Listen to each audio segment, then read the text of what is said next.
স্বামীর কাছে 3টি জিনিস চাইলে ওই স্ত্রী জাহান্নামে যাবে। নবীজি বলছে, অনেকে অবাক হচ্ছেন যে এটা একবার কেমন কথা, অনেকে অবাক হতে পারেন, কিন্তু এটা আমার কথা নয়, এটা নবীজি নিজে বলছেন। এই হাদিসগুলো যখন আমরা পড়ি তখন অবাক হয়ে যাই আর চিন্তা করি বর্তমান নারীদের অবস্থানটা কোথায়। নবীজি সাল্লাল্লাহু আলাইহি ওয়াসাল্লাম বলছেন, কোনো নারী যদি তার স্বামীর কাছ থেকে এই জিনিসগুলো চায় তাহলে আল্লাহ পাক তার জন্য জান্নাত হারাম করে দিয়েছে, জাহান্নাম ওয়াজিব করে দিয়েছে। এর মধ্যে প্রথম নম্বরে রয়েছে যেই নারী বিনা কারণে স্বামীর কাছ থেকে তালাক চায়। হযরত সাওবান রাদিয়াল্লাহু তাআলা হাদিসটা বর্ণনা করেছেন।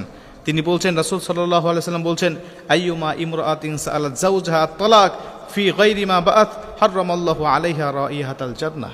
তিনি বলছেন, রাসূল সাল্লাল্লাহু আলাইহি ওয়াসাল্লাম আমাদেরকে জানিয়েছেন, যেই নারী বিনা কারণে তার স্বামীর কাছ থেকে তালাক চায়, কথায় কথায় তালাক চায়, বলে তোমার ভাত আমি খাবো না, তুমি আমাকে তালাক দাও, প্রয়োজনে বাসায় মানুষের বাসায় কাজ করে খাবো, তাও তোমার ভাত আমি খাবো না, প্রয়োজনে গার্মেন্টসে চাকরি করব, তাও তোমার বাসায় আমি থাকবো না, তুমি আমাকে তালাক দাও, কথায় কথায় একটু সামান্য পান থেকে চুন খুসলেই বলে তুমি আমাকে তালাক দিয়ে দাও। নবীজি বলছে এরা জান্নাতে তো যাবেই না, রাইহাতাল জান্নাহ, এবং জান্নাতের সুঘ্রাণ পর্যন্ত সে পাবে না।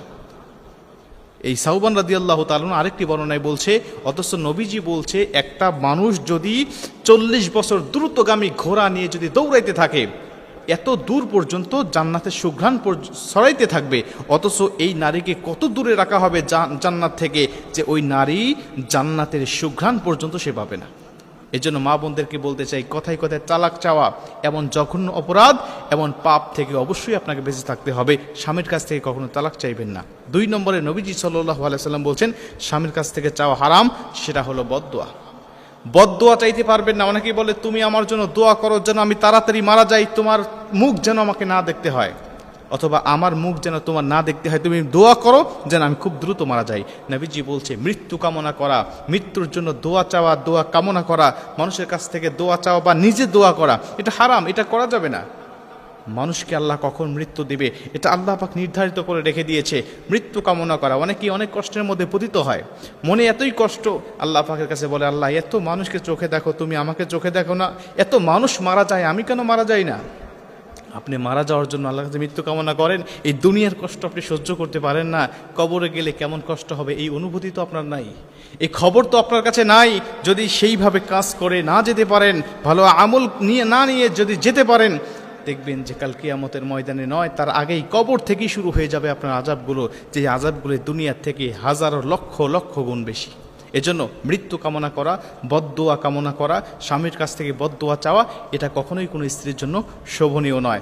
3 নম্বরে নবীজি বলছে, অনেক স্বামী আছে, অনেক স্ত্রী আছে, তারা স্বামীর মা বাবাকে আলাদা রেখে ফেলে দিয়ে স্বামীকে নিয়ে আলাদা থাকতে চায়। মনে রাখবেন, আলাদা থাকা এটা দোষের কিছু নয়। অনেকে আছে ব্যবসা বাণিজ্যের জন্য, চাকরির জন্য শহরে থাকতে হয়, মা বাবা গ্রামের মানুষ, তারা শহরে আসতে চায় না। অনেক মা বাবা আছে তারা শহরে আসতে চায় না বা আসলেও থাকতে পারবে না, এজন্য তাদের চাকরির সুবাদে বা ব্যবসার সুবাদে বাসায় আসতে হয়, শহরে আসতে হয়। আসতে পারবেন, কিন্তু শহরে আসা বা আলাদা থাকার অর্থ এটা নয় যে মা বাবাকে ভুলে যাওয়া, মা বাবার হকগুলো আদায় না করা। অনেক সন্তান আছে বছরের পর বছর চলে যায়, মা বাবার সাথে ফোন করে কথা বলার সময় পর্যন্ত পায় না, হকগুলো আদায় করতে চায় না, বলে তোমার অন্য ছেলেরা আছে তারা দেখবে, আমার দেখার কোনো সময় নেই, আমি অনেক বিজি মানুষ, আমি অনেক টেনশনের মধ্যে থাকি। বিভিন্ন অজুহাত দেখিয়ে মা বাবাকে আলাদা করে তারা রেখে দেয় এবং আলাদা করতে বাধ্য করে, এমন স্ত্রী আমাদের সমাজে অনেক আছে। এজন্য এই সমস্ত বিষয়গুলো যদি কোনো নারীর মধ্যে থাকে, নবীজি বলছে তারা জান্নাতে তো যাবেই না, জান্নাতের সুঘ্রাণ পর্যন্ত সে পাবে না। যেমন স্ত্রীর অনুমতি ছাড়া আমরা কিন্তু 2টি কাজ করতে পারি না। এই 2টি কাজ করতে গেলে আমাদেরকে স্ত্রীর অনুমতি নিয়েই করতে হবে। আমরা স্ত্রীর অনুমতি ছাড়া এই 2টি কাজ, আমরা যত বড় ক্ষমতাধারী হই না কেন, আমি যত বড় বাহাদুরি দেখাই না কেন, এই 2টি কাজ করতে গেলে তার কাছ থেকে অনুমতি, পারমিশন নিয়েই আমাকে করতে হবে। ইসলাম এই অধিকার তাকে দিয়েছে। দেখেন, আল্লাহ স্বামী স্ত্রীকে একে অপরের পরিপূরক হিসাবে অধিকার দিয়েছেন। আল্লাহ পাক বলেন, হুন্না লিবাসুল লাকুম ওয়া আনতুম লিবাসুল লাহুন্না। স্ত্রী হলো স্বামীর পোশাক, স্বামী হলো স্ত্রীর পোশাক। অথচ আমরা অনেক স্বামী আছি হেরম দেখাই যে আমি তো সব ক্ষমতার অধিকারী, আমি তো, আমার কথা সে শুনবে, তার কথা কেন আমি শুনবো? কিন্তু না ভাই, ইসলাম তাকে অধিকার দিয়েছে, মর্যাদা দিয়েছে। 1 নম্বরে আপনাকে অনুমতি নিতে হবে স্ত্রীর কাছ থেকে, আর সেটা হলো আপনি স্ত্রীকে রেখে বিদেশে যান, স্বদেশেই থাকেন, তাকে রেখে বাহিরে আপনি 6 মাসের অতিক্রম করতে পারবেন না। 6 মাস পর্যন্ত আপনি থাকতে পারেন তার থেকে অনুমতি নিয়ে, 6 মাস পরে আপনি তার অনুমতি ছাড়া আপনি থাকতে পারবেন না, বাহিরে থাকতে পারবেন না। এটা ইসলাম তাকে অধিকার দিয়েছে। আমার অনেক প্রবাসী ভাইরা আমার আলোচনা শোনেন, অনেক প্রবাসী ভাইরা ফোন দেন, আমার অনেক ভক্ত তারা, এবং আমিও তাদেরকে ভালোবাসি প্রবাসী ভাইদেরকে, কারণ তারা দেশের জন্য অনেক রেমিটেন্স তারা পাঠায়, এই দেশের জন্য তাদের অনেক ভূমিকা আছে অর্থনৈতিক দিক থেকে। এর জন্য প্রবাসী ভাইদেরকে আমি একটি কথা বলবো, তারা রাগ করবেন না অবশ্যই, আপনি অবশ্যই প্রবাসে যাবেন, বিদেশ করবেন, কিন্তু কিছু শর্তগুলো আপনাকে মানতে হবে। এই শর্তগুলো মেনে তারপরে আপনি অবশ্যই প্রবাসের জীবন যাপন করবেন।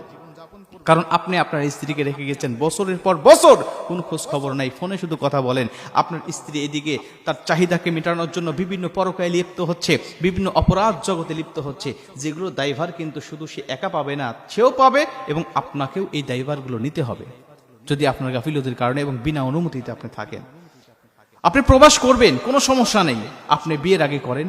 আমি কয়েকটা ফর্মুলা দিচ্ছি। 1 নম্বর, আপনি বিয়ের আগে প্রবাস করেন, প্রবাসে থাকেন, বিদেশে থাকেন, বিয়ে করার সময় আপনি দেশে আসেন, টাকা পয়সা রোজগার করে গুছায় নিয়ে আসেন, দেশে ব্যবসা বাণিজ্য শুরু করে একটা বিয়ে করেন। অথবা যদি আপনাকে বিয়ের পরও প্রবাসী করতে হয়, তাহলে আপনার স্ত্রীকে নিয়ে যান, আপনার স্ত্রীকে নিয়ে গিয়ে আপনি সেখানে প্রবাসে আপনি ইনকাম করেন, কোনো সমস্যা নাই।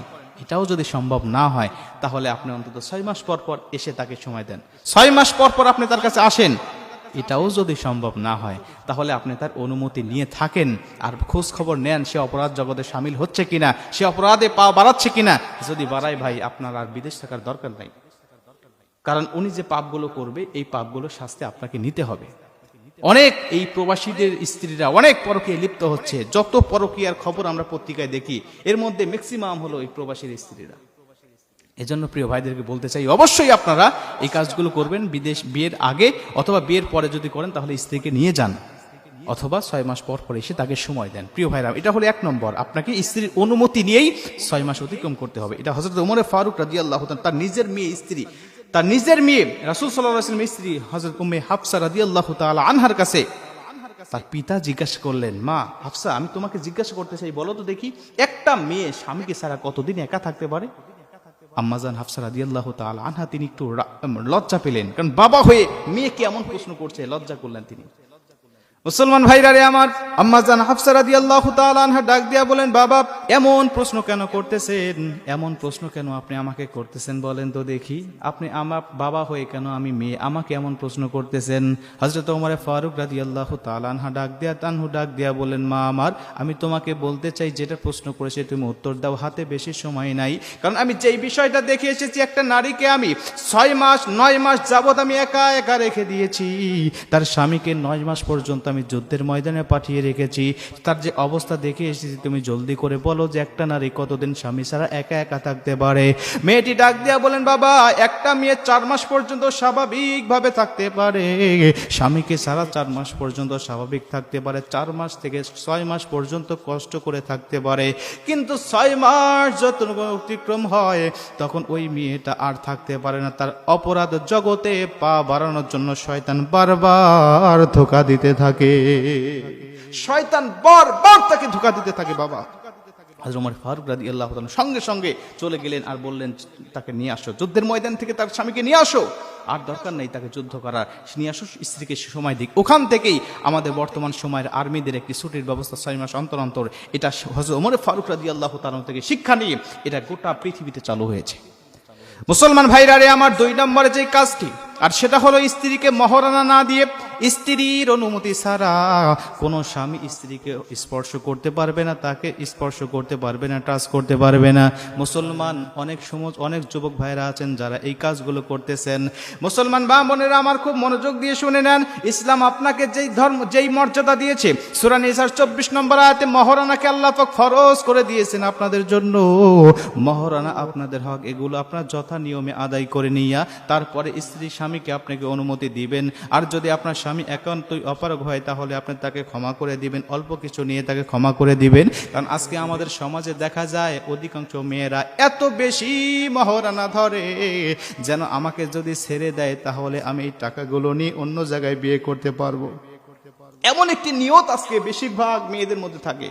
বিয়ে করার আগে 20 লাখ 30 লাখ 50 লাখ টাকা কাবিননামা করে, যে ও আমাকে ছেড়ে দিলে এই টাকাগুলো আমি পাবো, মানে আগেই তার উদ্দেশ্য খারাপ। এমন উদ্দেশ্য নিয়ে যখন সংসার শুরু হয়, ওই সংসারের মধ্যে কখনো বরকত আসে না, ওই সংসারের মধ্যে কখনো রহমত থাকে না। এজন্য বিয়েটাকে সহজ করতে হবে। আল্লাহ রাসূল বলেছেন, বিয়েটাকে সহজ করো, অল্প মহারণা বাঁধেন, নগদ মহারণাগুলো নেন। মুসলমান। আবার এর এর জন্য পুরুষটাও দায়ী আছে, তারা যৌতুক নেয় 50 লাখ টাকা, যৌতুক নেয় 20 লাখ টাকা, তো মহারণা তো বাঁধবেই। এই জন্য যৌতুক মুক্ত বিয়ে করেন, মহারণা কম বাঁধেন, বিয়েটাকে সহজ করেন।